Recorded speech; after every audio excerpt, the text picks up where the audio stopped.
জানেন যে আমি জনকল্যাণ পার্টির চেয়ারম্যান, কিন্তু জনকল্যাণ পার্টি নিবন্ধন না থাকার কারণে আমার কোনো আসনে কোনো প্রার্থী নাই, এমনকি আমিও নির্বাচন করছি।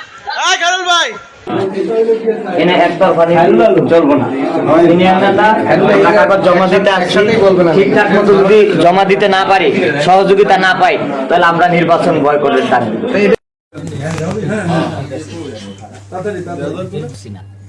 কিন্তু আমার নেতা যার আদর্শে আমি লালন পালন করি, ওই যে আমার পাশেই দেখান, একটু ওইদিকে দেখান, ওই আমার নেতা আব্দুল জলিল সাহেব, তিনি আবার অন্য একটা দল থেকে রাজনীতি করে, সরি মার্কা মুক্তিজোট।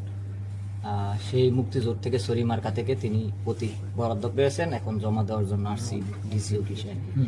এখন ওনার কাজটা সম্পূর্ণ হইলেই মনে হয় আমাদের মনোনয়নটা কনফার্ম হবে।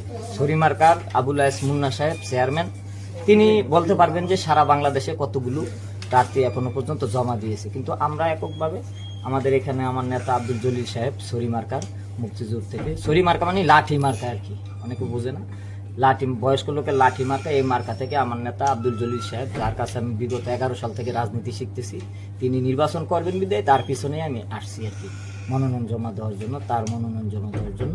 তো এখন তিনি যদি মনোনয়ন পান এবং যদি আমাদের নির্বাচন কমিশন স্যাররা যদি এটা গ্রহণ করেন, যদি মানে এটা মনোনয়ন যদি সঠিক হয়, তাহলে আমরা ভোট কেন্দ্র ব্যালটে আমরা ভোট দিতে পারবো আর কি।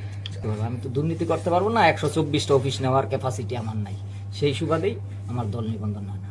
চেয়েছিলাম, কিন্তু আমার নেতা নির্বাচন করবে বিদায় আমি এবার করি নাই, পরের বার করব।